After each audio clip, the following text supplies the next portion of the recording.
Assalamualaikum warahmatullahi wabarakatuh.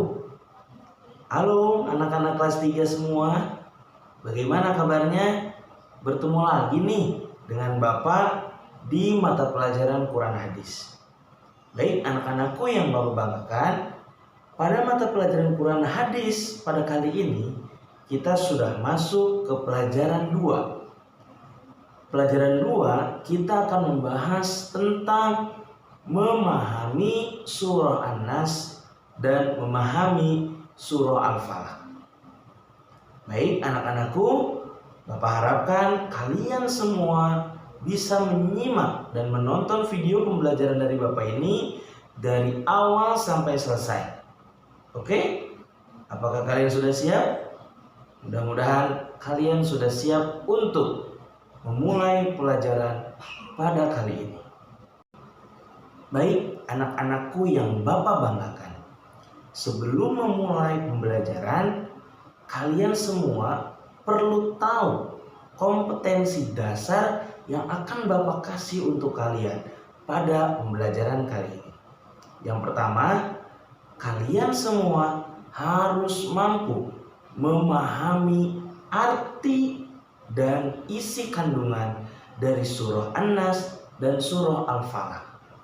Yang kedua, Bapak harapkan kalian juga nanti mampu mendemonstrasikan hafalan dari surah An-Nas dan surah Al-Falaq sesuai dengan materi yang akan Bapak kasih pada pelajaran yang kedua ini. Baik anak-anakku, di sini kita akan mulai pembelajarannya. Berawal dari peta konsep pembelajaran pada pertemuan kali ini. Yang pertama, tentang identitas dari surah An-Nas dan surah Al-Falaq. Yang kedua, melafalkan surah An-Nas dan Al-Falaq. Yang ketiga, isi kandungan dari surah An-Nas dan surah Al-Falaq. Nah, anak-anakku bisa dilihat, yang pertama yang akan kita bahas yaitu tentang identitas dari surah An-Nas. Ada beberapa yang perlu kalian ketahui dari surah An-Nas. Yang pertama, surah An-Nas mempunyai arti manusia. Apa? Manusia. Arti dari surah An-Nas manusia. Kemudian yang kedua identitasnya yaitu bahwa surah An-Nas termasuk ke dalam golongan surah Makkiyah. Yang ketiga, identitas dari surah An-Nas bahwa surah An-Nas terdiri dari 6 ayat saja. Dan jangan lupa yang terakhir, identitas dari surah An-Nas bahwa surah An-Nas merupakan surah urutan ke-114.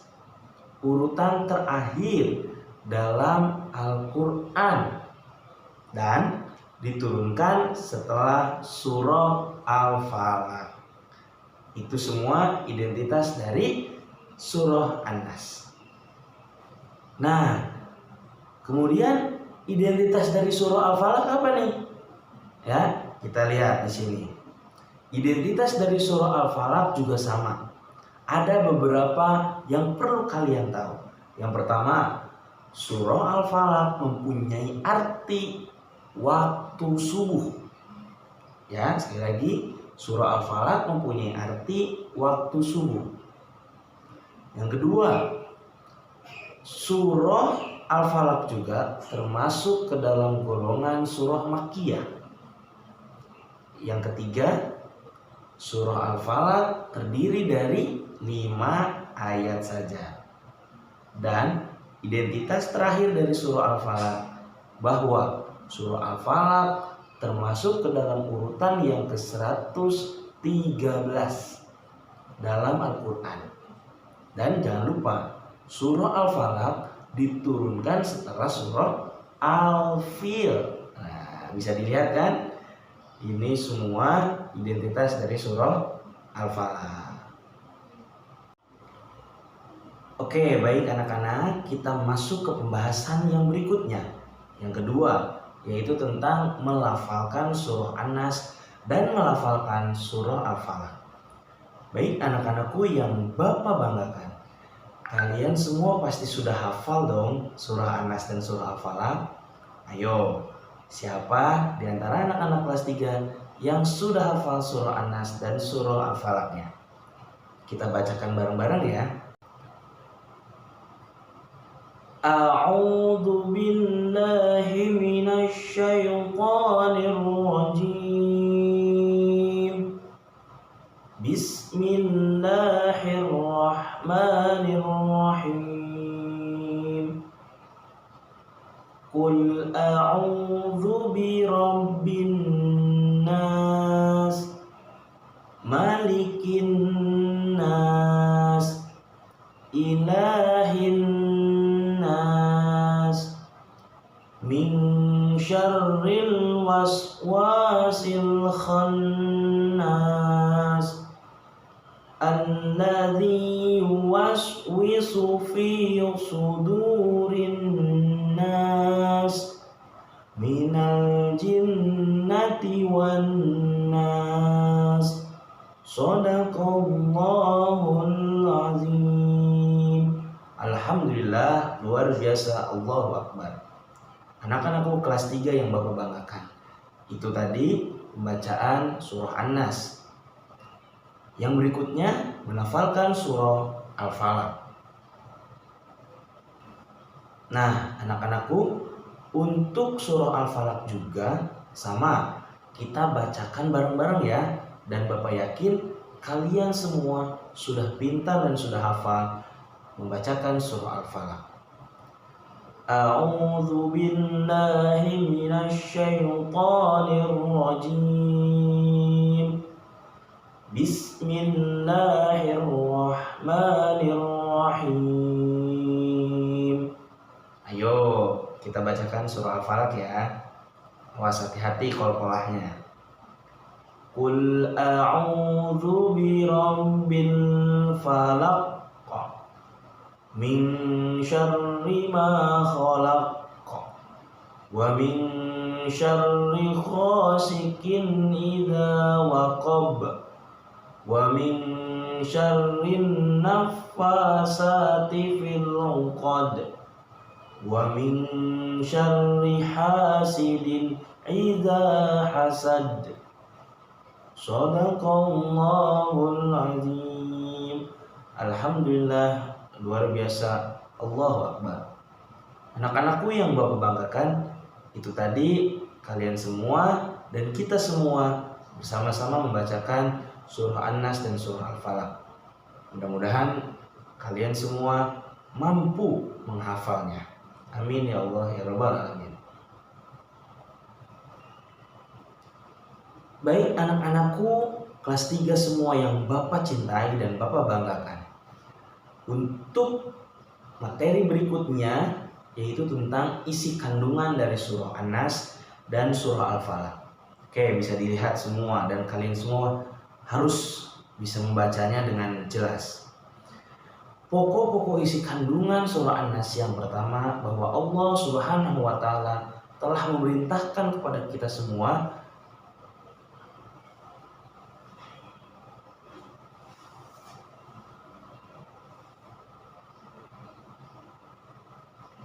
Baik anak-anakku yang Bapak cintai dan Bapak banggakan, untuk materi berikutnya yaitu tentang isi kandungan dari surah An-Nas dan surah Al-Falaq. Oke, kita bahas yang pertama yaitu surah An-Nas. Bisa dilihat semua di sini isi kandungan dari surah An-Nas. Pokok-pokok isi kandungan dari surah An-Nas yang pertama, bahwa Allah Subhanahu wa Ta'ala telah memerintahkan kepada Nabi Muhammad SAW dan seluruh umat manusia agar selalu memohon perlindungannya. Kenapa? Karena Allah Subhanahu wa Ta'ala adalah raja yang menguasai manusia.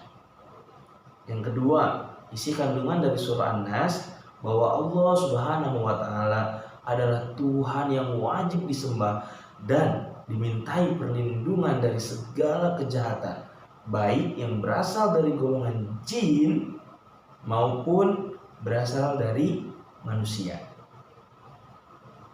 Oleh karena itu, seperti yang diajarkan oleh Nabi Muhammad SAW, kalau kita rajin berdoa dengan membaca surah An-Nas, maka Allah Subhanahu wa taala akan selalu melindungi kita dari gangguan jin dan dari kejahatan manusia.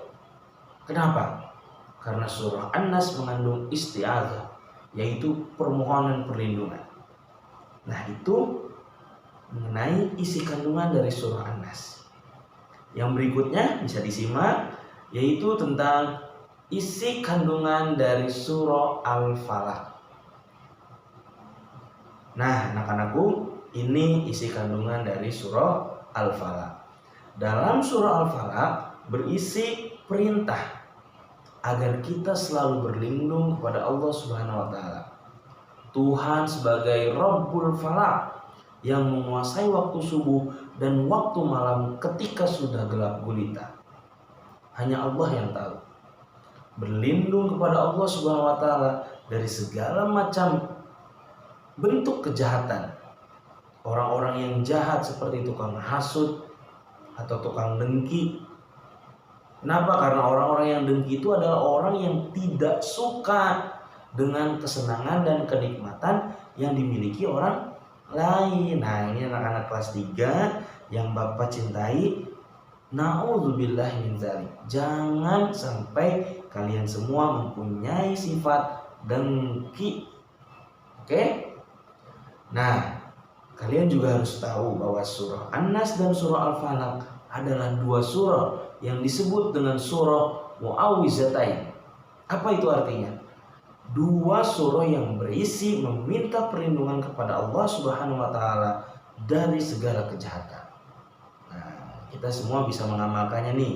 Ya, mudah-mudahan kita semua dilindungi dari mara bahaya, dari jin maupun dari kejahatan-kejahatan manusia. Oke, yang terakhir yaitu tentang keutamaan dari surah An-Nas dan surah Al-Falaq. Di sini Bapak ngambil bagian besarnya, yaitu ada 3.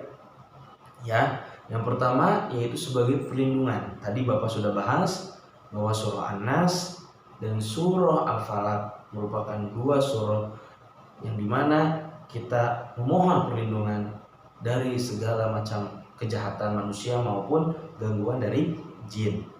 Kemudian yang kedua sebagai penyembuhan, sebagai obat. Ya, sering-sering baca surah An-Nas dan surah Al-Falaq. Ya, mudah-mudahan kita semua disehatkan, bahkan yang sakit atas izin Allah disembuhkan. Amin ya Allah ya Rabbal alamin. Dan yang terakhir, yang ketiga, yaitu sebagai zikir pagi dan petang. Ya, ini keutamaan dari surah An-Nas dan surah Al-Falaq. Oke, baik anak-anakku yang Bapak cintai dan Bapak banggakan. Itu semua tadi dari awal sampai selesai merupakan materi pembelajaran yang kalian terima pada pelajaran 2 di Quran Hadis. Mudah-mudahan kalian semua mampu mengambil pelajaran atau inti pokoknya dari materi kali ini. Itu saja yang Bapak bisa sampaikan pada video pembelajaran kali ini. Mudah-mudahan dapat bermanfaat untuk kita semua. Amin ya Allah ya Rabbal alamin. Ditutup. Wabillahi taufiq wal hidayah. Wassalamualaikum warahmatullahi wabarakatuh.